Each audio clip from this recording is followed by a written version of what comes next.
Margaret and Brenda Way's company each still had their 50th anniversary. So congratulations. And Joe Goode, you're having your 40th anniversary.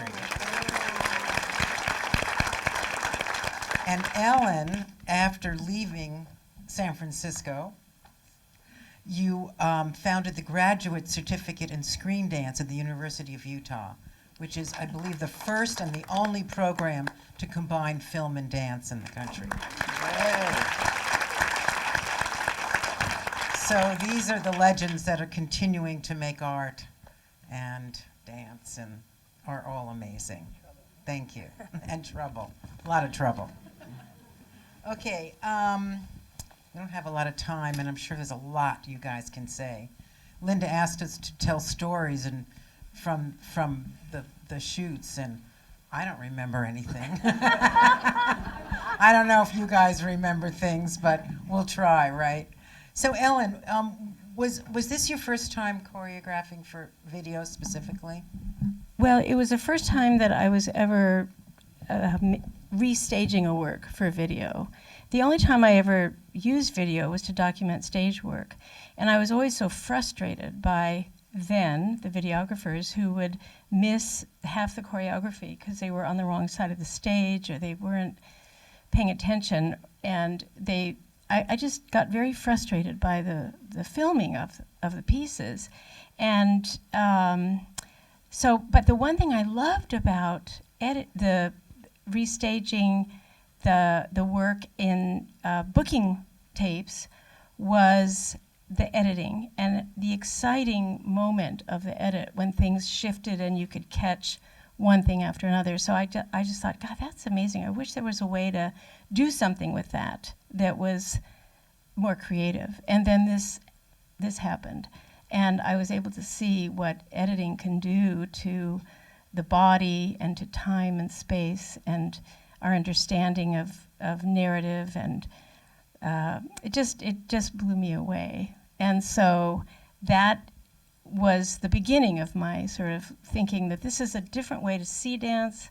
It's a different way to understand the elements of dance, but in a two-dimensional frame. And but yet it gives you the three-dimensional access to the body. So it was really kind of paradoxical and fascinating. Brenda, was this your first time doing a, do you remember? I guess it was the first time to make, but the piece itself was the first time I'd ever really dealt with narrative. That was a very challenging and difficult thing, and it certainly is enhanced by the ability to go close up. I mean, so that the feeling of whatever it was. I noticed we're all interested in gender, and a lot of blabbing. Did you notice that? But so that was interesting to me at the time, that we could enhance that aspect of the relationships of the dancers. Margaret? It wasn't the first time, actually. I had been commissioned by KQED in 1976 to make a work called Video Songs for the camera. And that was, a kind of fascinating challenge to kind of understand what could be seen and what could not be seen. And also, for me anyway, the dilemma of how do you deal with metaphor in film. And it was, 28 minutes, and it was 7 different sections that were anywhere from 30 seconds to 4 minutes long.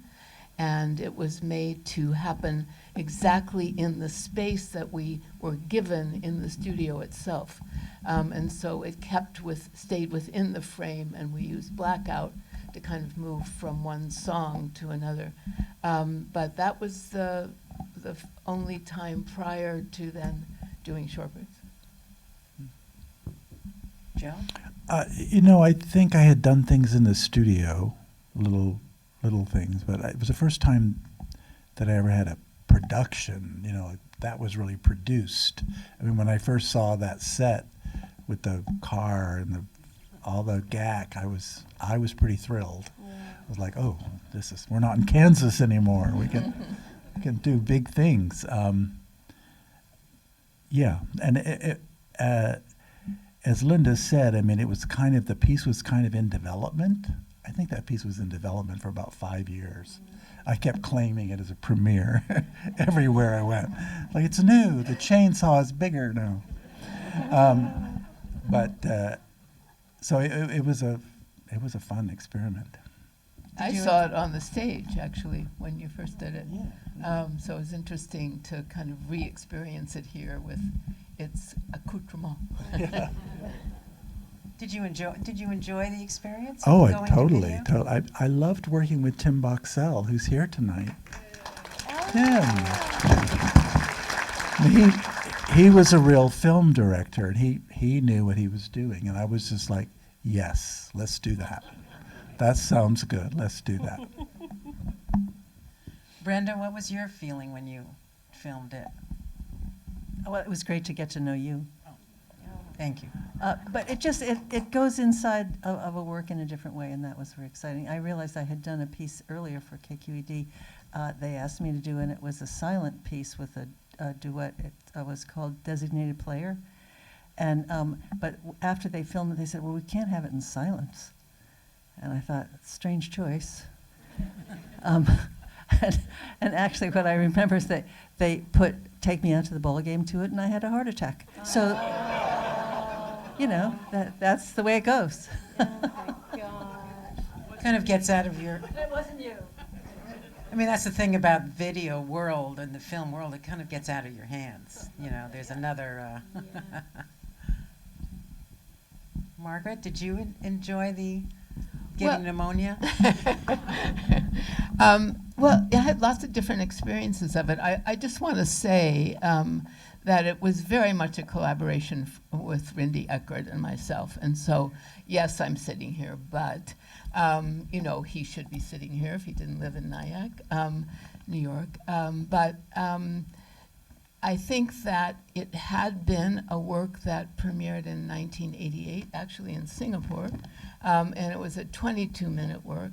And so it was a very interesting challenge to not only do it in an industrial warehouse, obviously, since it had been very much made, you know, for the stage with benches, with towels, with robes kind of coming off in different ways, and the kind of trajectory of its kind of implied narrative, you know, had one kind of experience, and then trying to, as Rindy said, because I called him before coming here, that's hence the notes, and I said, okay, Rindy, so what do you remember, and what would you say if you were here?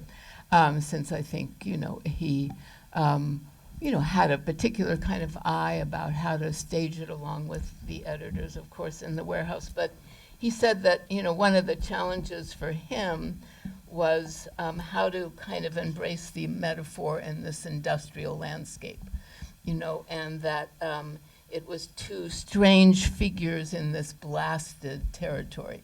And so, you know, we really went from making a piece that had its kind of metaphoric set as being the sea to being in this warehouse. And so, you know, the physical challenges, and hence pneumonia, was that it was freezing, you know, and it was freezing all day, all the time, no matter what you did. And so, you know, that was just an interesting challenge, although I got to cuddle with Rindy a lot, so that was kind of nice.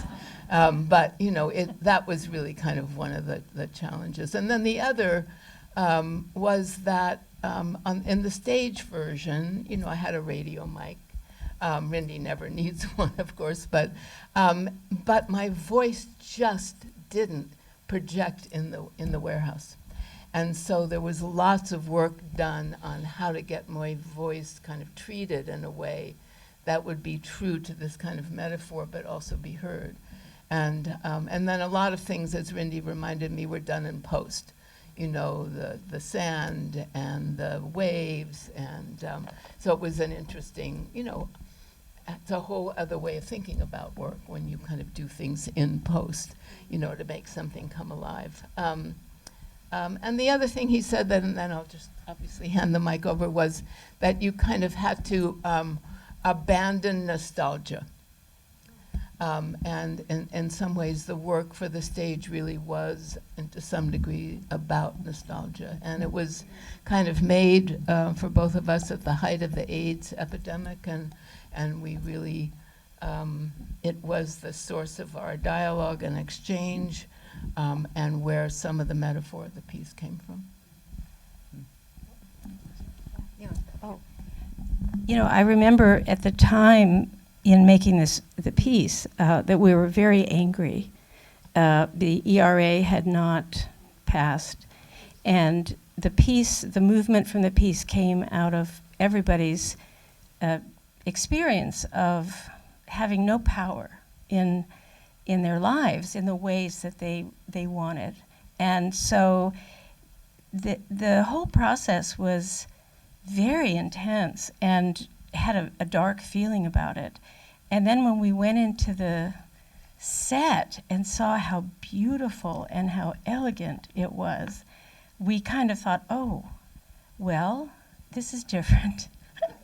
And, you know, to try to conjure that again in this context was really interesting, and it was something to kind of push against as an environment. And I also want to say how much I learned from editing with Wendy. I really just, it was just amazing to understand how, you know, at some nonverbal level, because clearly I can't verbalize it, but how it worked, and the choices you made, and the way time could be stretched by returning to something in a different way. And so what would have taken a second on stage took 30 seconds, and it built to something that was far more intense. And I just feel like the whole experience was like being in school without having an exam afterwards.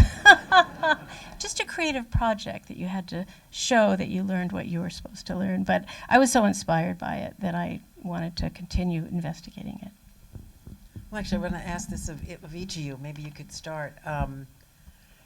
How do you see the movement of dance different on film than when you see it on the stage? Because as choreographers, you're basically choreographing for stage, and now all of a sudden, it's a whole different thing. Well, I think it's different if you're coming from an existing piece. It's almost like it's a certain kind of control track that you can refer back to sort of keep you on track in a certain way.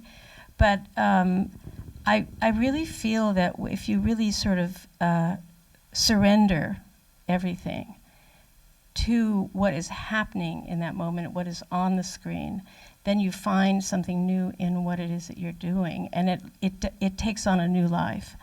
But the intimacy of the camera, the way a gesture can be the most powerful thing, the way it creates space around the body, the way it is, it really changes the way you see. And the movement itself becomes a different thing altogether. In how I can see it, I feel like that is the potential for the camera. I remember when Brenda and I were doing Lose the Thread, when we were editing, there was a piece I went to a close-up, and you kind of looked at me and you said, "Oh, no, you're missing the feet." And it was a very interesting lesson for me, because I'm going, yeah, but. What I found really interesting is that when you see something on the stage, you make all the choices. You look at that person who's not central, but that's the most interesting to you.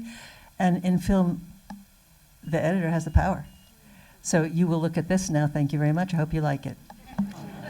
So that's a very different relationship to the work, because I think in our generation, lots is going on, and we appreciate that you are taking charge of your own experience.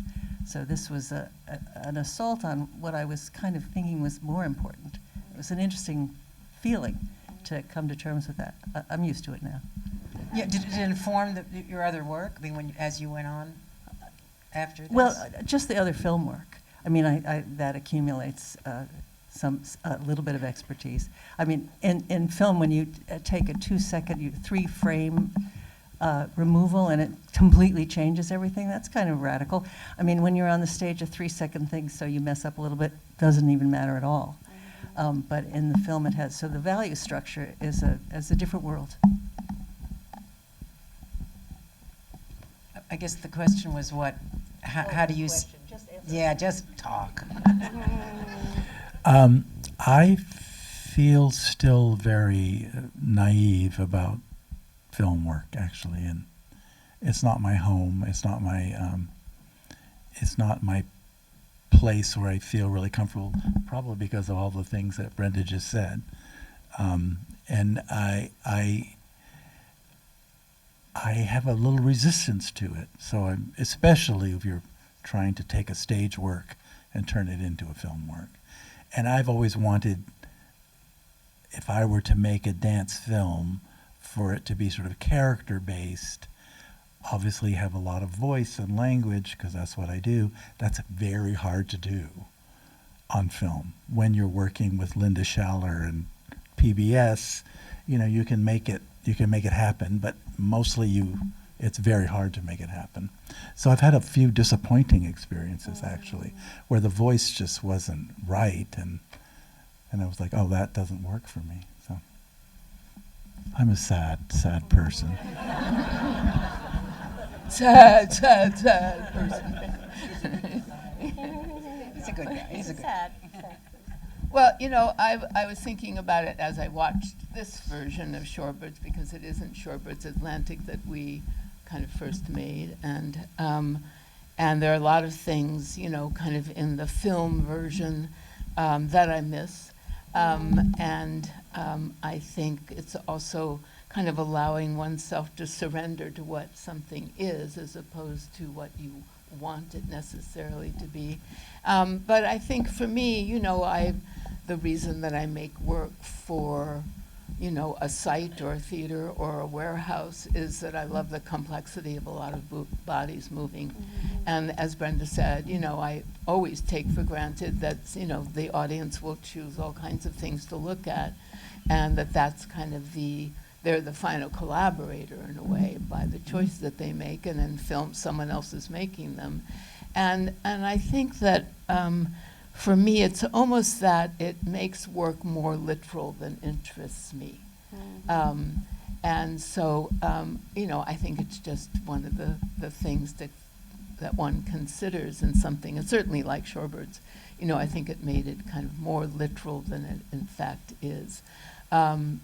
But then it also is a thing in and of itself, to kind of accept and allow it to be that. I think that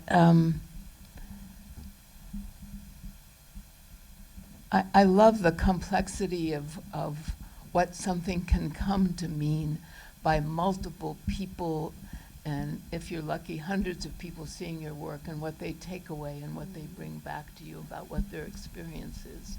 And this is just a different way, it's just a whole other way of dictating to some degree to an audience about what they should look at. And also it starts to speak to, I think, one of the things that we've all know that's happened more and more and more, which is, how long is someone's attention span? Mm-hmm.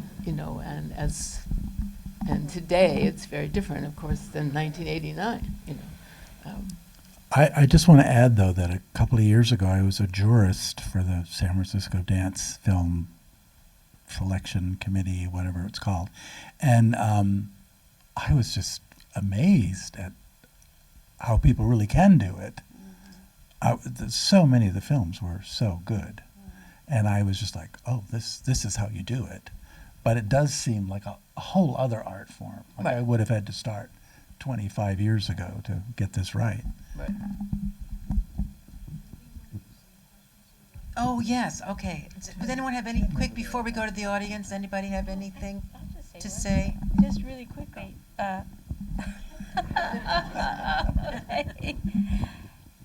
I remember at the time we had a reception after the first screening, or maybe right before the screening, and we were all supposed to, say a little thing about having been involved in it. And I remember saying at the time that it was stunning to think about how in one night more people in the country saw our work than in probably all of our careers combined, or something like that. And it was breathtaking at the time. And at that point, I don't think we imagined the internet.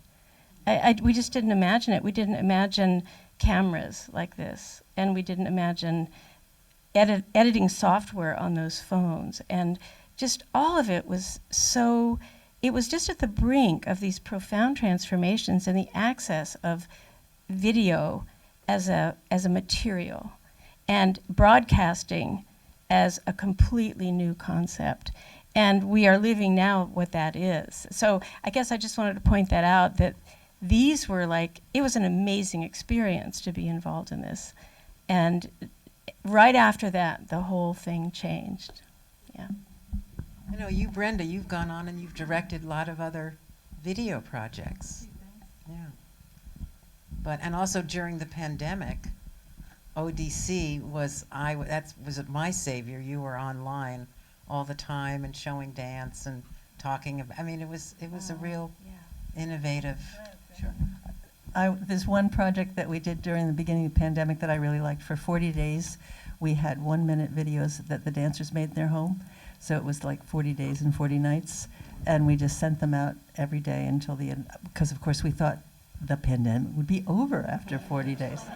But that was each, and because the dancers are of the generation that know how to do this. So I had the idea and they did it, which is how we work anyway. I have a few ideas and they do it all. But that was a good project. So let's open it up. Okay, audience. Question over here. Oh, Burning Tim. question. You could go to him. Can you get up or can Is I get someone down? giving him a microphone?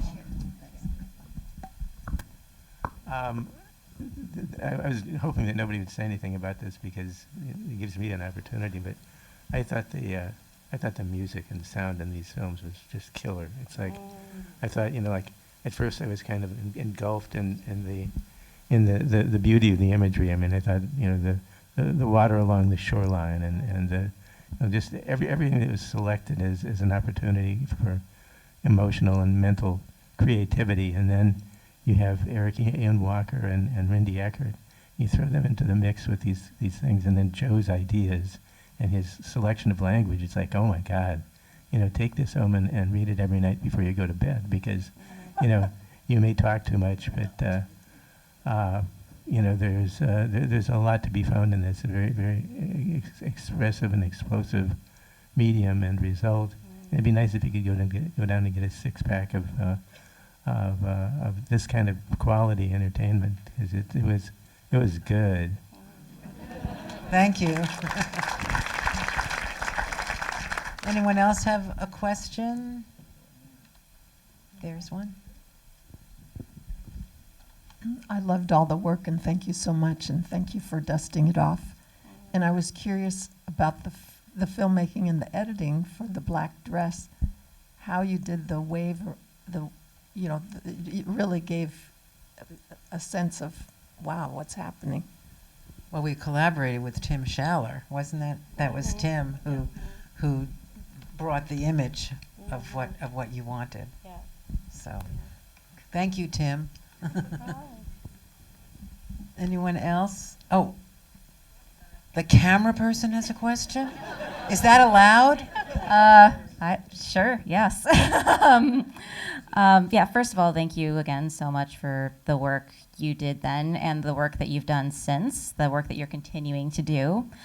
I'm very interested because so many of the themes that we see in these works are still very, very much resonant today. I think Brenda said that gender is very much an overarching theme, but even within the works, there are so many images that really strike a chord. And I'm very interested in revisiting this works, and Margie, I know you actually revisited that work just last year, which was lovely to see. But in revisiting these works, 30 plus years on, did anything come up for you, or did anything, resonate differently for you than it did then?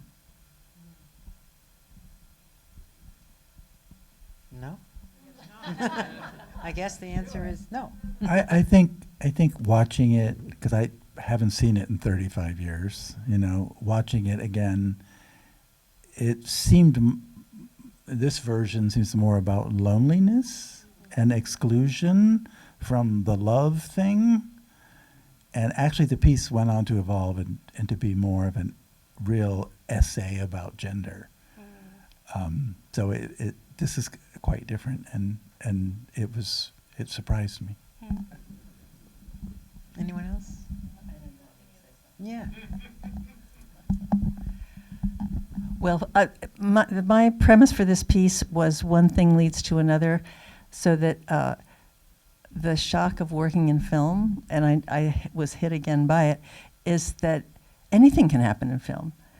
So it can go from one to the other. You know, you don't need a transition. It isn't the miracle of the transition, it's just the fact of it.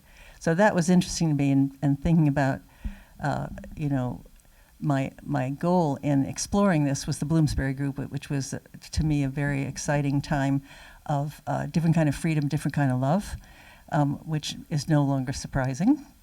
And that certainly struck me. It was a very different thing at the time, and I got some real pushback with the intimacy of the cast, which was kind of exciting, and now it's like, whatever. So, you know, just interesting. We're in a different time. Huh? Yeah, exactly. that's tender, isn't it? Yeah. Anyway, so it's kind of a shock to see it after so many years.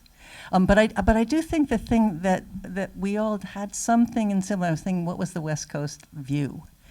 And I do think we, even though mine was the most staid of the lot, embarrassing, but you know, but I do think we were all looking at different sides of the same thing, and the ethos in the West showed through our work, and that's an interesting thing to do.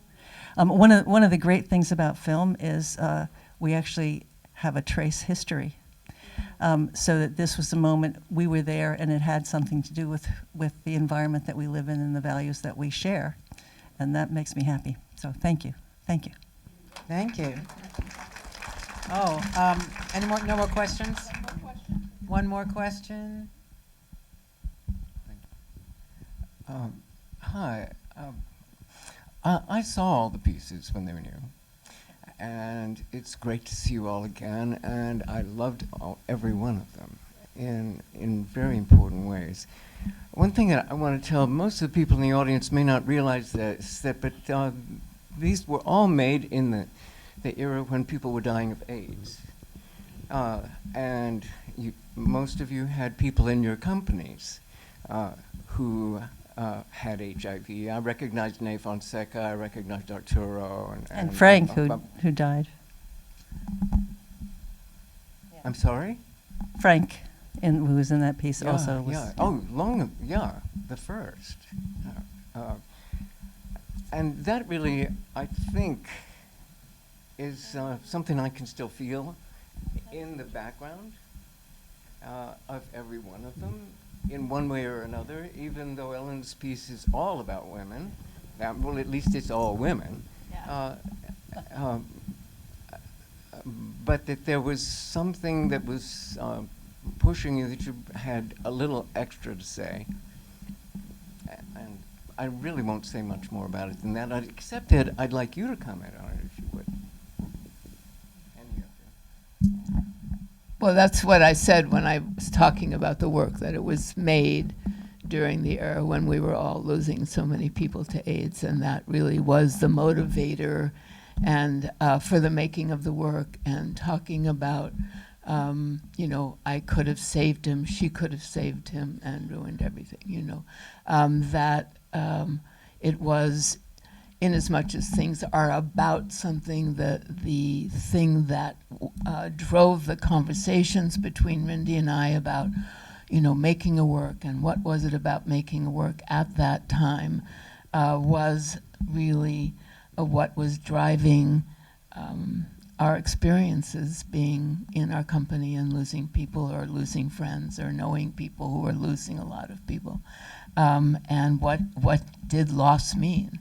And the piece starts out with, you know, death is regrettably commonplace, and that's what we were all experiencing at the time. Well, thank you all, you fabulous legends. Thank you for coming. And I think there's going to be a reception outside to toast the fabulous legends. Thank you, Wendy. And you are one of those legends.